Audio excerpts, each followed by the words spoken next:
ভাবা যায় দেবী সীতা কাউকে অভিশাপ দিতে পারেন?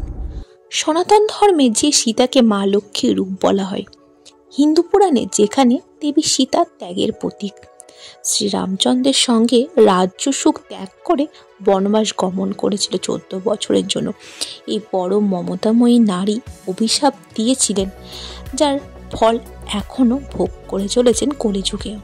কি এমন ঘটেছিল, চলুন সম্পূর্ণটা জানার জন্য ভিডিওটা স্কিপ করবেন না। আমার চ্যানেলে নতুন হলে ভিডিওটি সাবস্ক্রাইব করে লাইক করতে ভুলবেন না। আরও নিত্য নতুন ভিডিও দেখা। দশরথ নন্দন রামচন্দ্রের কপালে রাজ্য সুখের বদলে জুটল বনবাস। তার সঙ্গে ছিলেন তার ভ্রাতা এবং সহধর্মী সীতা। সেই সময় রাজা দশরথ অসুস্থ হয়ে পড়লে কিছুদিন পর তিনি মারা যান এবং সেই খবর পৌঁছান তার বনবাসী রাম, লক্ষ্মণ, সীতার কাছে। সেই সময় তারা সিদ্ধান্ত নেন ফল্গু নদীর তীরে, বর্তমান যেটি গয়াধামে অবস্থিত, সেখানে পিতার শেষ কাজ করবেন। হেনকালে দশরথ সীতার সাক্ষাতে উপনীত হয়ে কন, শুনো মা সীতে, ক্ষুধার জ্বালায় আমি পারি না তিষ্ঠিতে।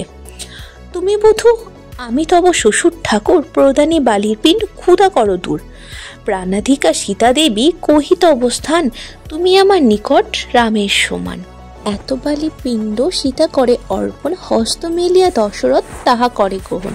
পিণ্ডদানের সময় মাতা সীতা 5 জনকে সাক্ষী রেখেছিলেন।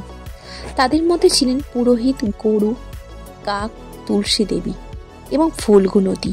এমন সময় দশরথ নন্দন এসে উপস্থিত হন। দেখল সমস্ত পিণ্ডদানের কর্ম সমাপ্ত।